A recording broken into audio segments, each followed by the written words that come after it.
আসসালামু আলাইকুম, welcome to Tarash recipe. আজকে আমি আপনাদেরকে খুব সহজেই চিকেন দিয়ে পাস্তা রান্না করে দেখাবো।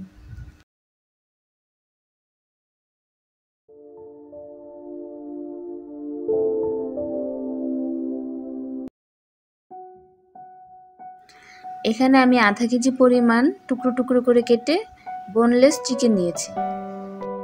এরপর আমি এর মধ্যে পরিমাণ মতো লবণ দেব,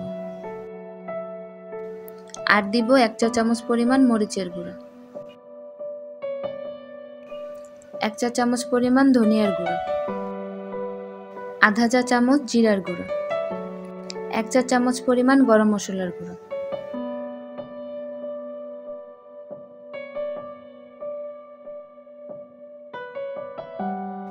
1 চা চামচ পরিমাণ চিনি, আর দিব 3 টেবিল চামচ পরিমাণ সয়া সস। এরপর চিকেন পিসগুলো মাখিয়ে আমি 4 ঘন্টার জন্য ম্যারিনেট করব। এখন আমার চিকেন ম্যারিনেট হয়ে গেছে। পাস্তা সিদ্ধর জন্য আমি একটি হাঁড়িতে পরিমাণ মতো পানি দিয়েছি। পানিটা যখন বলক চলে আসবে তখন আমি এর মধ্যে পরিমাণ মতো লবণ দেব। এরপর আমি এর মধ্যে 400 গ্রাম পরিমাণ পাস্তা দিয়ে দেব। পাস্তা দিয়ে আমি কিছুক্ষণ এটি নাড়াচাড়া দেব।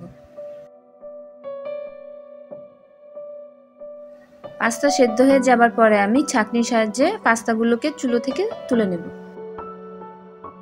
এরপর আমি একটি হাঁড়ি চুলায় দিয়ে এর মধ্যে হাফ কাপ পরিমাণ তেল দেব।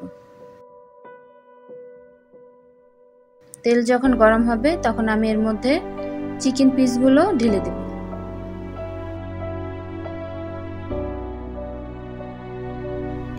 এরপর চিকেনের মধ্যে আমি 1 টেবিল চামচ পরিমাণ আদা রসুন বাটা এবং 3 টেবিল চামচ পরিমাণ টমেটো পিউরি দেব।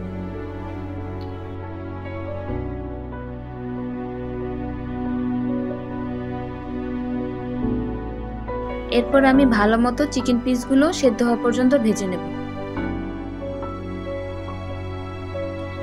চিকেন যখন ভালোমতো ভাজা হয়ে যাবে তখন আমি চুলো থেকে এগুলোকে তুলে নেব। চিকেন পিসগুলো তুলে নিয়ে সেই তেলের মধ্যে আমি মিডিয়াম সাইজের 2টি আলু কুচি দিয়ে দিব।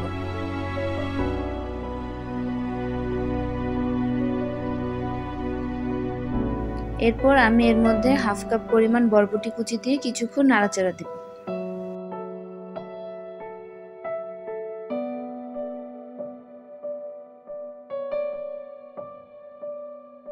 কিছুক্ষণ ভাজার পরে আমি এর মধ্যে হাফ কাপ পরিমাণ গাজর কুচি দেব।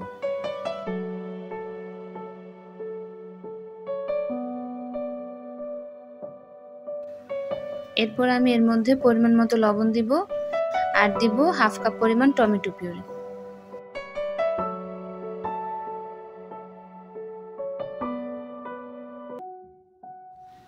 এরপর আমি সবজি কিছুক্ষণ নাড়াচাড়া দেব।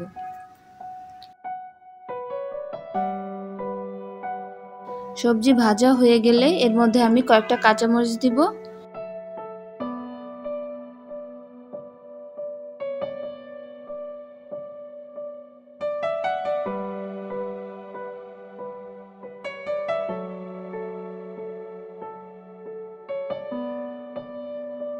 সবজি একপাশে সরিয়ে আমি এর পাশে 1 টেবিল চামচ পরিমাণ তেল দিব। এর উপর আমি 3টি ডিম দিব এবং পরিমাণ মতো লবণ এবং পরিমাণ মতো গোলমরিচের গুঁড়ো দিয়ে ডিম ঝুরি করে নেব।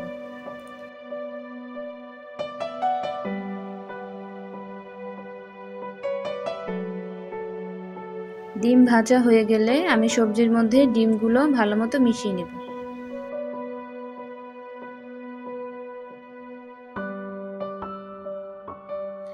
এরপর এর মধ্যে আমি ভেজে রাখা চিকেনগুলো দিয়ে দিব।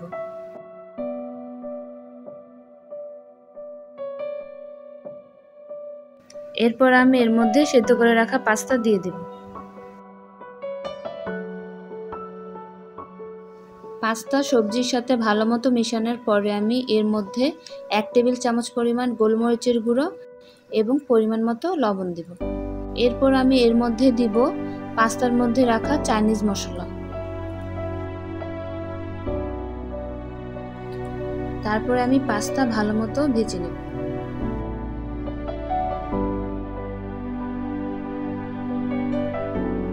3-4 মিনিট ভাজার পরে আমার পাস্তা রান্না হয়ে গেছে।